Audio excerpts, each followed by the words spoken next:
ഞാൻ മനസ്സിലാക്കിയിട്ടുണ്ട് കാക്കുത്തി.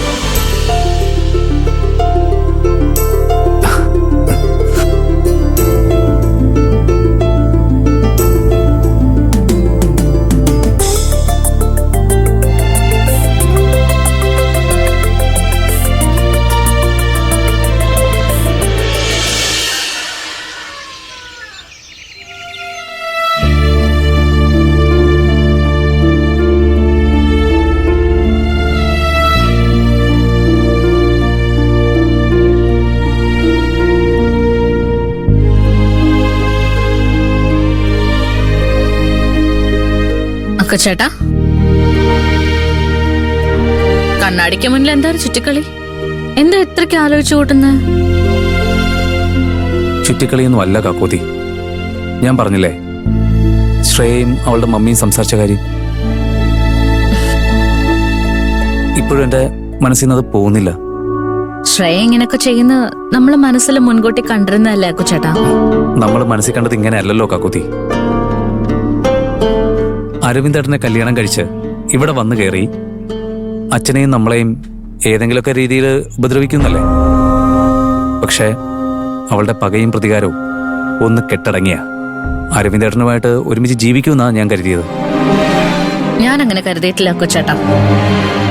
നമ്മുടെ ആയിരപ്പറ തറവാട് നാമാവശേഷമാക്കിയിട്ടേ അവൾ ഇവിടുന്ന് പോകുന്ന എന്നോട് പറഞ്ഞിട്ടുള്ളതാ. ശ്രേയ പറഞ്ഞതുപോലെ അവള് നമ്മുടെ കുടുംബത്തിനെതിരായിട്ട് എന്ത് വേണേലും ചെയ്യട്ടെ. അത് കണ്ടുകൊണ്ട് നമ്മളിവിടെ കൈയും കെട്ടി നോക്കിയിരിക്കുകയല്ലോ. പാടത്ത് വെള്ളം കെട്ടി നിർത്താനായിട്ട് നമ്മൾ ബണ്ട് കെട്ടാറില്ലേ? നമ്മുടെ കണക്കൂട്ടലുകളെല്ലാം തെറ്റിച്ചുകൊണ്ട് അത് പൊട്ടി ഒഴുകാറുണ്ട്. അതെല്ലാം മനസ്സിൽ കണ്ടുകൊണ്ടല്ലേ ഓരോ കർഷകനും മുന്നോട്ട് പോകുന്നത്. അതുപോലെ ശ്രേയ നമുക്ക് മുന്നിൽ കെട്ടുന്നത് ബണ്ടായാലും മുള്ളുവേലിയായാലും അതിനെ നമ്മൾ നേരിട്ടേ പറ്റൂ.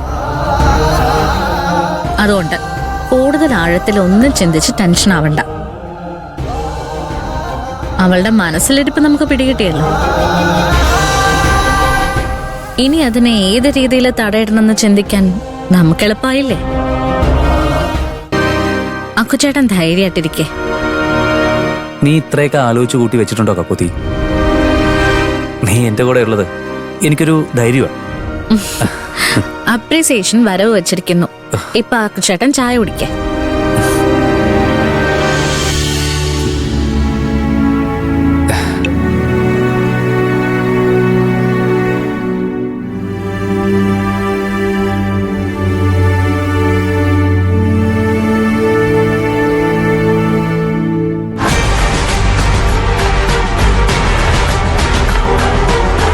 ഇങ്ങനെ കുത്തിക്കേറ്റിട്ട് ഇതിപ്പോ എത്ര നാളായി?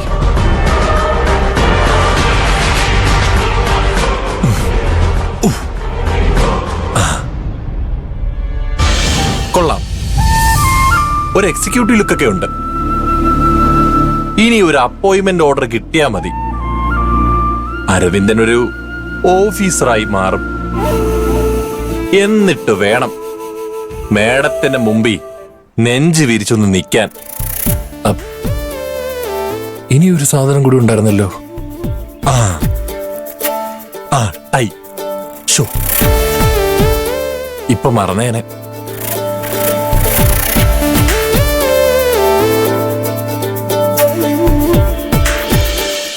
ഇതെങ്ങനായിരുന്നു?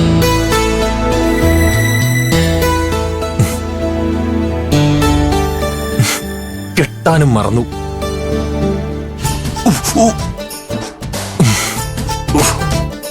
ഇപ്പൊ ചത്തേനെ.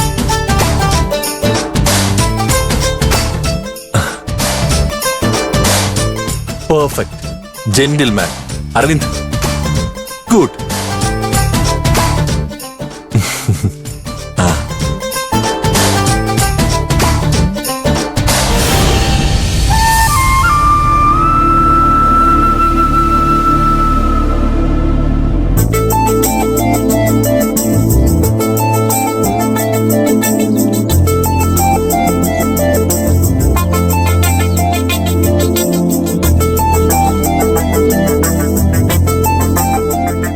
അച്ഛാ, ചായ.